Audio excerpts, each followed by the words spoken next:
to d.ead as Honduran army enforces curfew while vote count stalls. TEGUCIGALPA, Reuters, 2 people died as Honduran security forces clashed with demonstrators and fanned out to enforce a curfew, officials said on Saturday, after a contested presidential election triggered looting and protests. At least 3 people have now died and hundreds have been arrested after the tally from last Sunday's presidential race stalled without a clear winner and opposition leaders accused the government of trying to steal the election. TV star Salvador Nasralla on Saturday accused his rival, President Juan Orlando Hernandez, of carrying out a coup by manipulating the vote count and declaring the curfew to stifle protests. International concern has grown about the electoral crisis in the poor Central American country, which struggles with violent drug gangs and one of the world's highest murder rates. Nasralla's early lead on Monday was later reversed in favor of Hernandez, leading to accusations of vote fraud and calls for protests. Disputed votes could swing the outcome.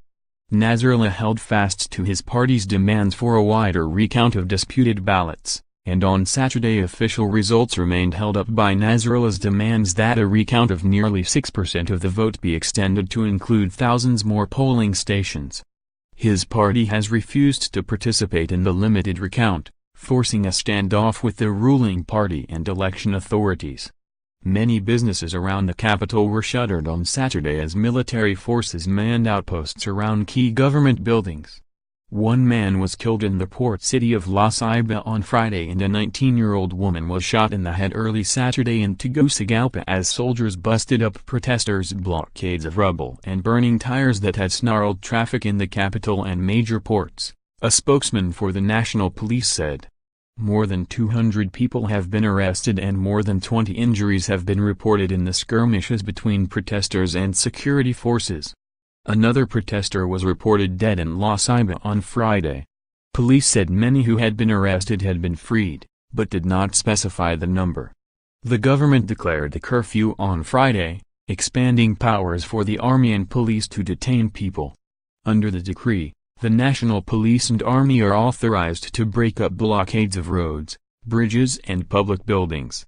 The suspension of constitutional guarantees was approved so that the armed forces and the national police can contain this wave of violence that has engulfed the country, Diaz, member of the Council of Ministers, said on Friday. The electoral tribunal was unable to yet resume the vote tally on Saturday as Nasralla's center-left alliance refused to participate unless the recount was expanded to 3 regions with alleged vote irregularities. What everyone already knows is that a coup occurred in Honduras last night precisely in the processing of the ballots.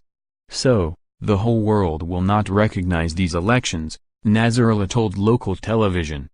David Matamoros, the president of the Electoral Tribunal, said on Saturday that officials were still discussing the possibility of expanding the recount. The 64-year-old Nasralla is one of Honduras' best-known faces and backed by former President Manuel Zelaya, a leftist ousted in a coup in 2009. He said on Friday that government infiltrators had started the looting and violence to justify a military curfew. Hernandez, 49, speaking to reporters after the curfew went into effect, said the government put the measure in place at the request of concerned citizen groups. As far as the curfew, I want to clarify that various sectors requested it. In order to guarantee the safety of the people, he said. Additional reporting by Lisbeth Diaz and Adriana Barrera, writing by Michael O'Boyle, editing by Chizunami Yama.